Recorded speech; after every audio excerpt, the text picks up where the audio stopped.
no es Rusia la que un día decidió invadir Ucrania así como de la nada, sino la OTAN, que encabezada por Estados Unidos se dedicó básicamente a expandirse hacia el este y a presionar a Rusia hasta el límite. Como lo oyes, traspasaron todas y cada una de las líneas rojas establecidas por Rusia y lo hicieron conscientemente, sabiendo que ello terminaría desencadenando un conflicto armado en Europa. Repito, lo sabían perfectamente. Y no tenéis que creerlo porque lo diga yo, tan solo hay que ver lo que se ha estado diciendo tanto en Rusia como en la OTAN en los últimos 30 años. En este sentido, Wikileaks, organización que Estados Unidos, por cierto, lleva bastante tiempo intentando destruir y cuyo fundador, Julian Assange, está sufriendo un trato absolutamente inhumano por parte de dicho país, básicamente por contar verdades, reveló una serie de telegramas que demuestran que el relato occidental sobre lo ocurrido en Ucrania no es más que propaganda barata.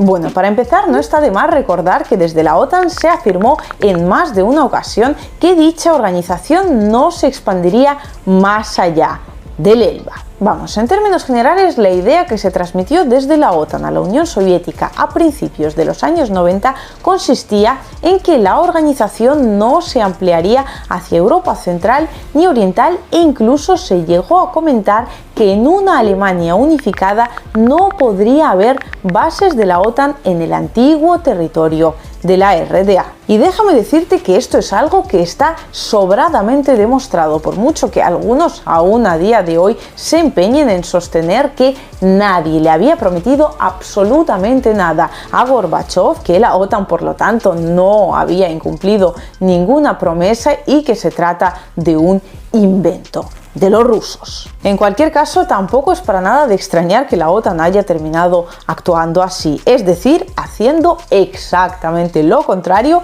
de lo que había prometido anteriormente. Y te digo más, lo suele hacer de hecho tan a menudo que para encontrar un ejemplo de ello no hace falta ir muy lejos. Lo tenemos en la actualidad más reciente, en referencia al conflicto en Ucrania. Sí, en el año 2022 la OTAN aseguró que bajo ningún concepto suministraría tanques a Ucrania, puesto que ello supondría nada más y nada menos que el inicio de la Tercera Guerra Mundial. The idea that we're going to send in offensive equipment and have planes and tanks and trains going in with American pilots and American crews.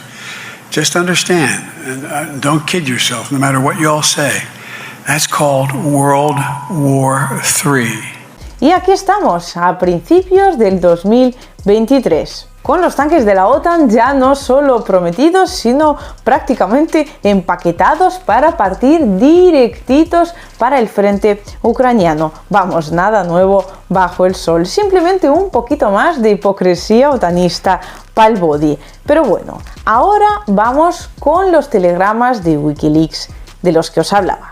Telegrama de septiembre del año 2005, es decir, después de que Estados Unidos apoyara años antes dos revoluciones de colores en Georgia y Ucrania, encumbrando al poder en ambos países a líderes antirrusos. Courtal Montagne, el entonces asesor del presidente de Francia, advirtió que la cuestión del acceso de Ucrania a la OTAN continuaba siendo un tema extremadamente sensible para Moscú y concluyó que si todavía quedaba alguna causa potencial que desencadenara una guerra en Europa, esa era Ucrania. Enero del 2008.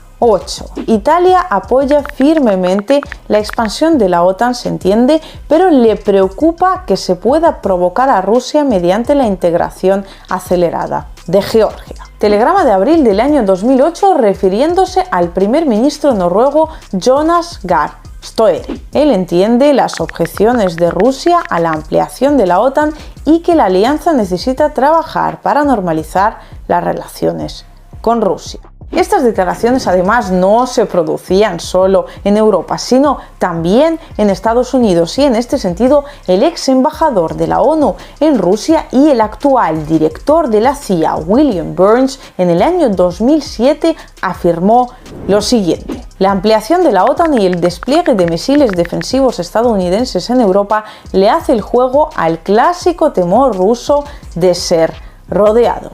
Meses después, sus palabras fueron las siguientes: la entrada de Ucrania y Georgia representa una situación tan impensable para Rusia que Moscú provocaría problemas en Georgia e inestabilidad política en Ucrania para impedirla. Otro telegrama, esta vez de marzo del año 2008. La oposición a la ampliación de la OTAN en Ucrania y Georgia era uno de los pocos asuntos de seguridad en el que había prácticamente consenso entre los legisladores rusos, los expertos y los ciudadanos informados sobre el tema. Y te digo más, según un experto en defensa, y cito textualmente, Ucrania era la última línea que completaría el rodeo de Rusia y su entrada en la OTAN era vista de manera universal por las élites políticas rusas como un acto hostil. Pues bien, quizás no te lo vayas a creer, o sí, pero pese a todos los testimonios que acabamos de ver, que los hay efectivamente para parar un tren desde Estados Unidos, se dedicaron básicamente a menospreciar todas las advertencias que se emitían a este respecto, tanto desde la Unión Europea como desde la propia Rusia. Es decir, aún a pesar de saber a ciencia cierta que esto no haría más que acercar inevitablemente lo evidente, Occidente invirtió miles de millones en convertir Ucrania en un país antirruso con un potente ejército apuntando a Moscú. Como lo oyes, todo les valió madres y tras pasarse todas las advertencias por la Estatua de la Libertad, se tiraron, como diríamos en Rusia, al estanco de cabeza. Es decir, la OTAN ya no solo se había expandido hacia Europa central y oriental, sino que directamente estaba realizando ejercicios regulares en Ucrania, entrenando a miembros de su ejército, y además tenía pensado construir en el país 2 bases navales con el objetivo de ser utilizadas por la organización. Incluso Rand Corporation, uno de los muchos think tanks financiados por el Pentágono, publicaba en el año 2019 las siguientes líneas. Las preocupaciones del Kremlin sobre un ataque militar directo contra Rusia eran muy reales y podían llevar a sus líderes a tomar decisiones precipitadas y contraproducentes. Proporcionar más armamento estadounidense y asesoramiento a Ucrania podría llevar a Moscú a responder con una nueva ofensiva y anexiones territoriales adicionales. Ahí lo llevas, lo reconocen ellos mismos, así que la próxima vez que alguien te venga con el cuento de que esta guerra se debe básicamente a que Putin está absolutamente loco o directamente a un capricho imperialista de Rusia para conquistar más terreno, ya sabes lo que contestarle. Eso sí, siento decirte que muy probablemente no te crean, digan que todo esto es una invención y tú, por supuesto, un agente de Putin. Y es que a quien defiende el relato de Occidente no le interesa la verdad, tan solo el triunfo de unos ideales existentes y absolutamente decadentes de unos países buenos que tienen que ganar necesariamente y como sea a los países malos. Y por mucho que más allá de ese argumento haya todo un mundo multipolar, algunas mentes desgraciadamente están demasiado cerradas como para poder disfrutar de sus maravillas.